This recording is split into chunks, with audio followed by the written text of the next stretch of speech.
Hi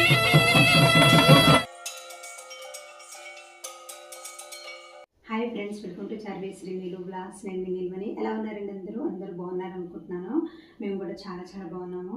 ఈరోజు video వచ్చేసి మహాశివరాత్రి రోజున మేము శివపార్వతుల కళ్యాణంలో కూర్చున్నామండి. దానికోసమని నేనైతే ఇలా రెడీ అయ్యాను. కళ్యాణం ఎలా జరిగింది అవన్నీ కూడా వీడియోలో అయితే షేర్ చేస్తానండి.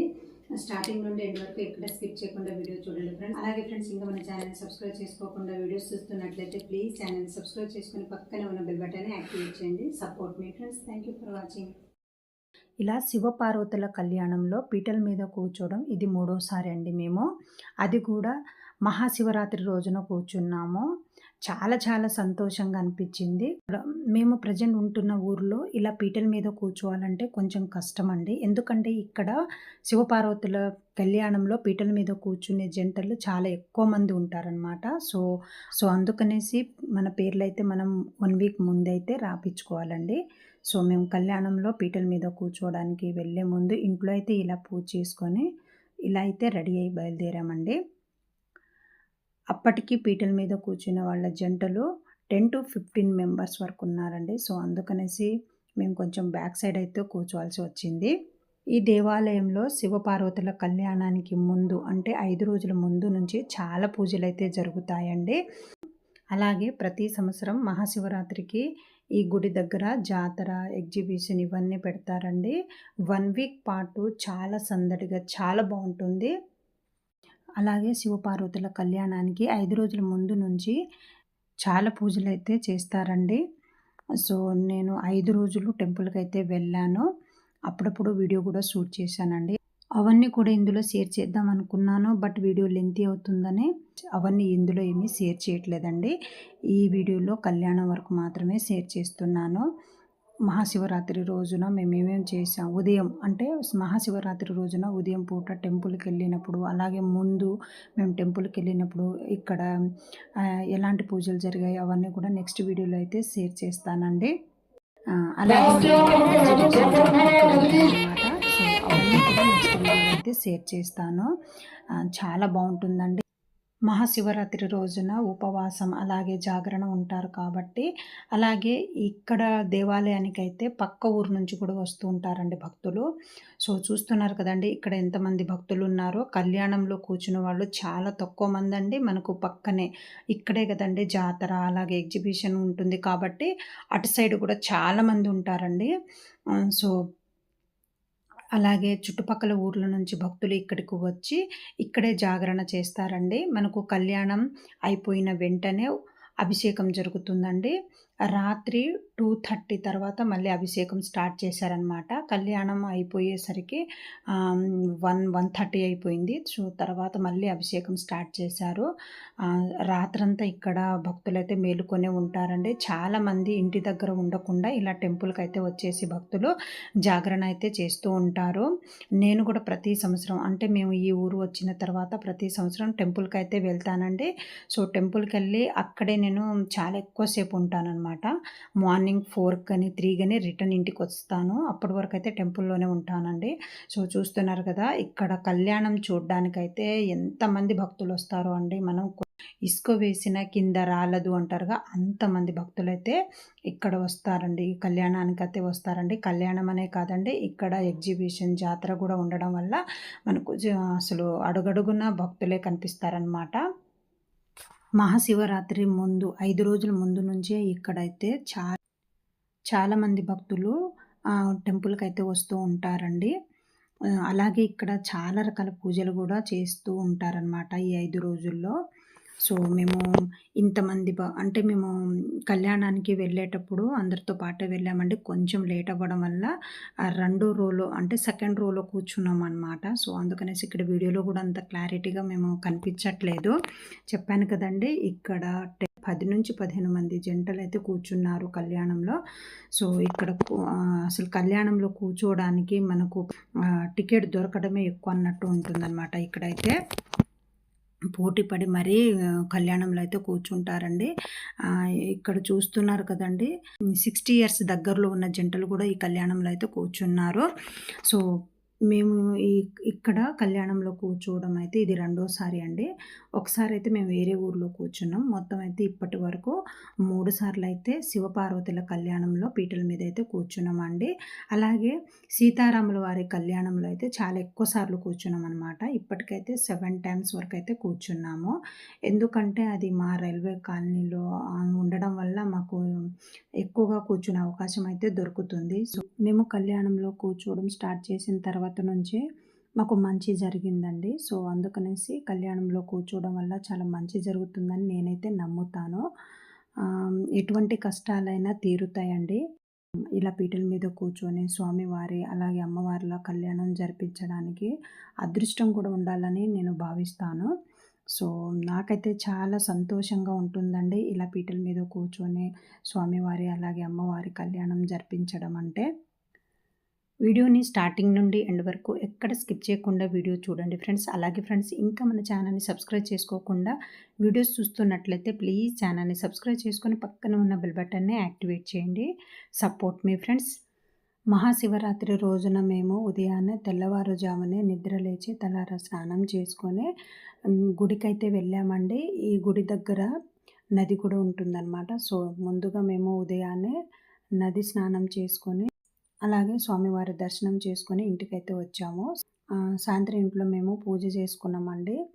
మట్టితో శివలింగాన్ని తయారు చేసుకొని ఇంట్లో పూజ అయితే చేసుకున్నాము. ఇంట్లో పూజ చేసుకున్నాక మరలా రెడీ అయ్యి మేము కళ్యాణానికైతే వెళ్ళామండి. సో, కళ్యాణం అయిపోయాక 2:30కి రాత్రి 2:30 తర్వాత మనకు మళ్ళీ అభిషేకం జరుగుతుందండి గుడిలో. సో, అక్కడ అభిషేకం చేయించుకున్నాము. ఆ తర్వాత మేము ఇంటికైతే వచ్చాము. సో, ఇంటికొచ్చి మరలా నేను మట్టితో శివలింగాన్ని తయారు చేసుకున్నాను కదండీ. సో, అందుకనేసి నేను ఇంటికొచ్చాక మళ్ళీ ఈ మట్టితో తయారు చేసిన శివలింగానికి అభిషేకం చేసుకుంటూ పూజ అయితే చేసుకున్నాను. మహాశివరాత్రి రోజున ఉదయం గుడికైతే వెళ్ళాం కదండి. ఆ వీడియో కూడా కొంచెం షూట్ చేశాను. అలాగే అంతకుముందు గుడిలో జరిగిన కొన్ని పూజలు కూడా వీడియో అయితే షూట్ చేశాను. అలాగే జాతర, ఎగ్జిబిషన్ ఇవన్నీ కూడా షూట్ చేశానండి. ఇవన్నీ నెక్స్ట్ వీడియోలో అయితే షేర్ చేస్తాను. వీడియో లెంతీ అవుతుందని ఇందులో కళ్యాణం వరకు అయితే షేర్ చేస్తున్నాను. ఇక్కడ కళ్యాణం అయితే చాలా బాగా జరిపిస్తారండి. చాలా బాగుంటుందన్నమాట. సో, వీడియోని ఎక్కడ స్కిప్ చేయకుండా స్టార్టింగ్ నుండి ఎండ్ వరకు చూడండి ఫ్రెండ్స్. అలాగే స్వామివారి అమ్మవారి అనుగ్రహాన్ని పొందండి. ఇక్కడ జాతరలో home decorate items, kitchen items అయితే చాలా తక్కువ ప్రైస్కి అయితే దొరుకుతాయండి. మనం షాపులో అంటే మనం పెద్ద పెద్ద షాపులో వేలు పెట్టే ఐటమ్స్ కూడా మనకు 100లో దొరుకుతాయి అన్నమాట. అలాగే జ్యువెలరీ, బ్యాంగిల్స్ ఇవన్నీ కూడా చాలా తక్కువ ప్రైస్లోనే దొరుకుతాయి. అవన్నీ కూడా నేను నెక్స్ట్ వీడియోలో అయితే షేర్ చేస్తాను. సో, మరి లేట్ చేయకుండా పూర్తిగా వీడియోని అయితే చూసేయండి ఫ్రెండ్స్.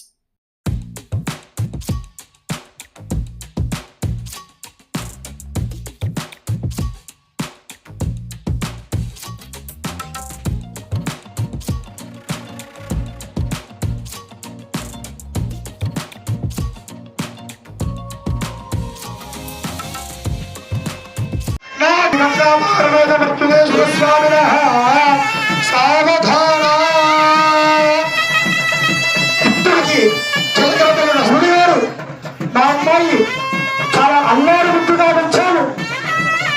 కష్టమైనా సరే, సుఖమైనా సరే, బాధ వచ్చినా, దుఃఖం వచ్చినా, సంతోషం వచ్చి భారం వేసి మీ యొక్క ఇంటికి మేము పంపిస్తున్నాము, చాలా జాగ్రత్తగా చూసుకోండి అని చెప్పేసి వివాహంలో మా అమ్మాయి గట్టిగా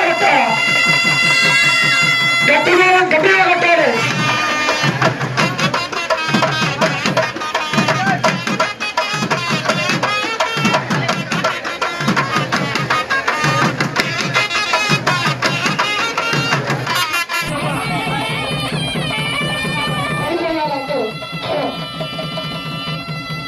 అందరూ కూడా ఓం నమః శివాయ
సమర్పయామి.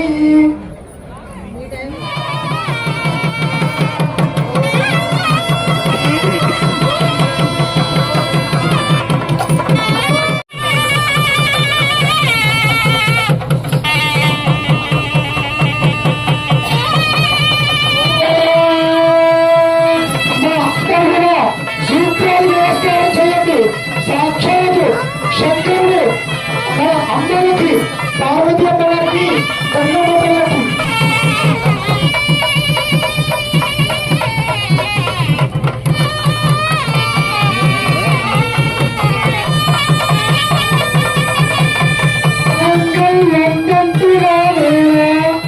లోకరక్షణ హేతుల కంఠే భక్తాది శుభగే సంజీవ శరణాంశమై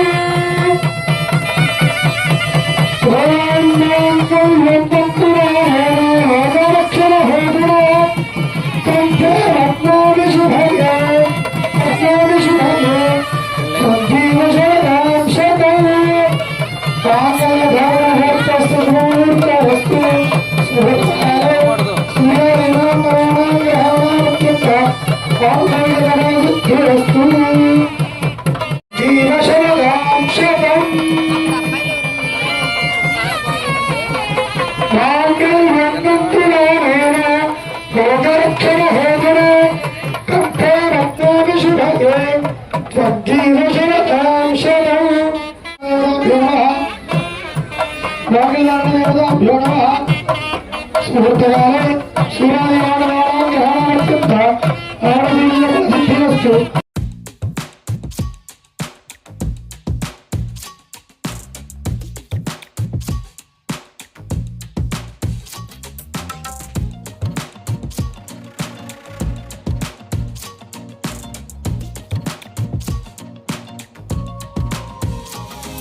వర్ణించవలసిందిగా అయ్యా శ్రీ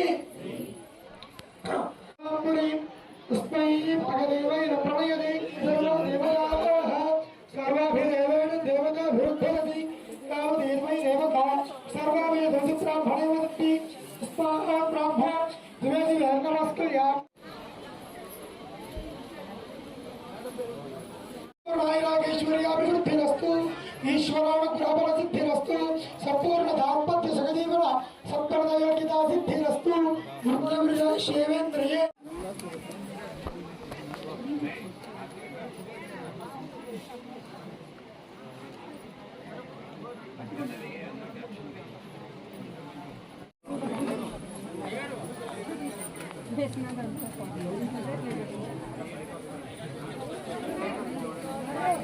ఏముందిలే చూసేది.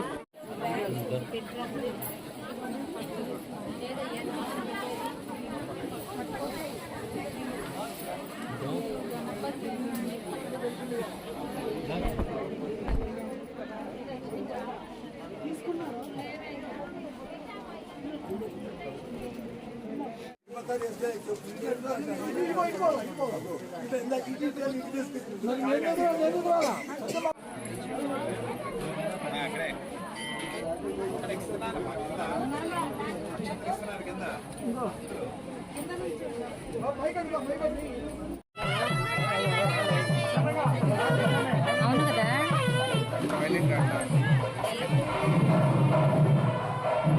ఆ టైం పట్టింది.